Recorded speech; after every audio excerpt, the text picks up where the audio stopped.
जय जिनेन्द्र, welcome to advance study of Jainism online camp. आज का हमारा टॉपिक है डब्ल्यू से वे ऑफ पॉजिटिव थिंकिंग, यानी सकारात्मक विचार का तरीका। आप पॉजिटिव कैसे सोच सकते हो। 7 steps to turn your mind to positive thinking. ऐसे क्या 7 स्टेप्स हैं, ऐसे क्या 7 सीढ़ियां हैं जो कि अगर आप करोगे, जिसको आप अगर फॉलो करोगे तो आपका माइंड पॉजिटिव हो जाएगा।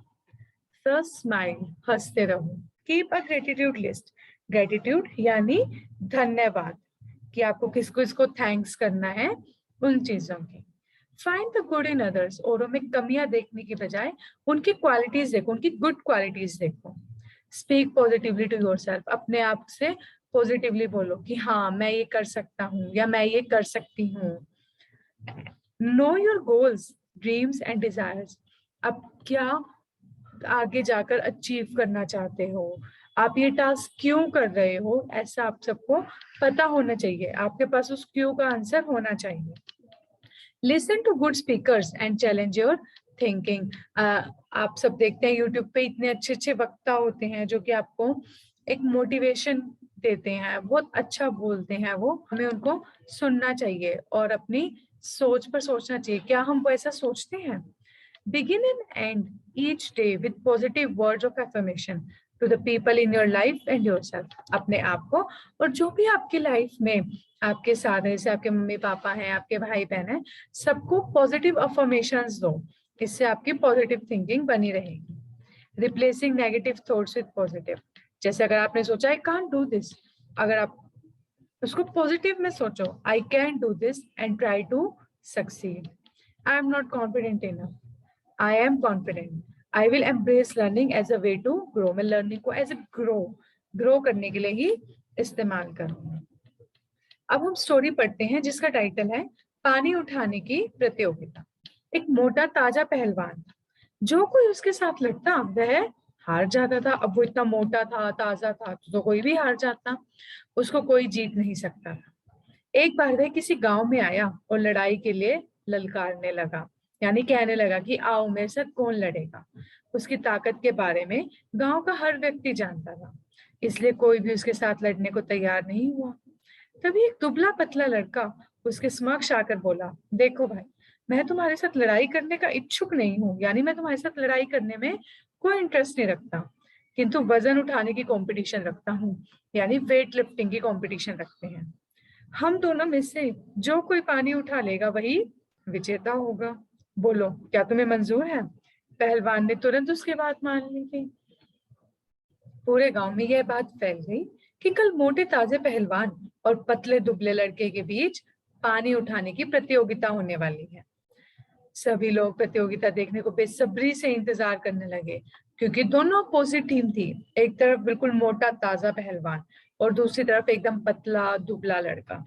पहलवान ने बड़े बड़े भारी भरकम पीपे मंगवाए, उनमें पानी भरा और उठाने की प्रैक्टिस चालू कर दी। पूरी रात पहलवान बड़े बड़े पीपे ऊपर उठाता और नीचे रखता था। प्रैक्टिस कर करके उसने अपनी जीत पक्की कर ली थी।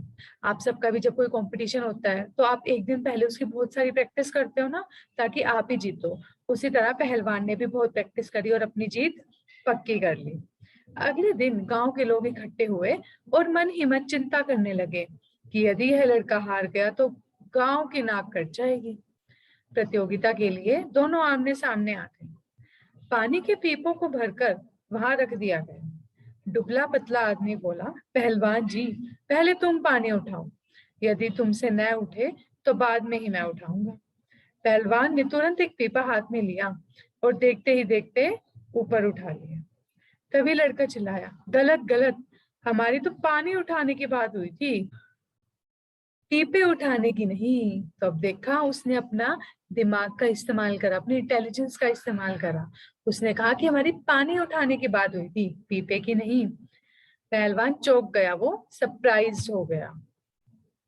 ये देखो, यहाँ पर ये पहलवान पीपा उठा रहा है और ये दुबला पतला आदमी बोला कि पीपा नहीं उठाना, पानी उठाना था।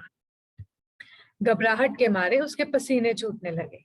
सभी गांव वाले उसके सामने देखकर बोले, लड़का सही कह रहा है।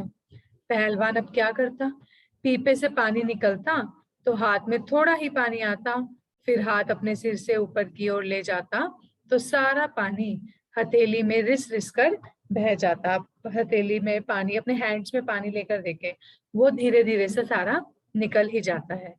यह देखकर लोग जोर जोर से हंसने लगे। इससे पहलवान बोला, ठीक है, तो चल तू ही पानी उठाकर दिखा। लड़का पहले से ही आइस का टुकड़ा लेकर आया था। उसने बर्फ का टुकड़ा निकाला और ऊपर उठा दिया। यह देखते ही लोग जोर जोर से तालियां बजाने लगे। आइस भी तो पानी का ही होती है, पानी का ही फ्रीज फॉर्म होती है। इसलिए लड़के को अपनी गोद में उठाकर नाचते कूदते कहने लगे, आज तुमने हमारे गांव की नाक बचा दी। बुद्धि का प्रयोग करने से लड़के की जीत और पहलवान की हार हो गई। इससे हमें पता लगता है कि हमें फिजिकल शक्ति नहीं, हमें अंदर से अपने इंटेलिजेंस चाहिए, हमें दिमाग में शक्ति चाहिए। पानी उठ नहीं सकता, किंतु जमा हुआ पानी तो उठ ही सकता है। इसी का नाम है विल पावर। जब पूरा गांव पहलवान को देखकर मन ही मन डर गया था और जीतने की आशा पर पानी फिर गया था, तो एक दुबले पतले लड़के ने मात्र अपनी विल पावर से ही उसे हरा दिया। हालांकि वो फिजिकली बहुत स्ट्रॉन्ग नहीं दिखता था, वो बहुत दुबला था, पर मेंटली वो बहुत इंटेलिजेंट था। मोरल, हमें इस कहानी से क्या सीखने को मिलता है? आत्मा पानी के समान है, दृढ़ता और मनोबल बर्फ की तरह है। विल पावर यदि हो तो कठिन से कठिन काम भी सरलता से हो जाता है। अपनी विल पावर बढ़ाने के लिए जैन धर्म में बताए आत्मा के अच्छे अच्छे काम जैसे समायक, प्रतिकर्मण, आगम आदि, हमें सब कुछ सीखना शुरू करो। अगर आपको भी अपनी विल पावर बढ़ानी है तो समायक, प्रतिकर्मण, आगम ये सब सीखो। तुम जो करोगे वह आगे बढ़ता जाएगा। यदि यह धारणा रखोगे तो तुम वह कार्य अवश्य शुरू कर सकोगे। बस तुम्हें अपनी विल पावर को बढ़ाने की जरूरत है, अपने अंदर की मनोबल शक्ति को बढ़ाने की जरूरत है। तो आप सब भी समायक करें, प्रतिकर्मण करें या कोई भी धर्म से रिलेटेड कार्य करें, इससे आपका विल पावर बढ़ेगा। जय जिनेंद्र।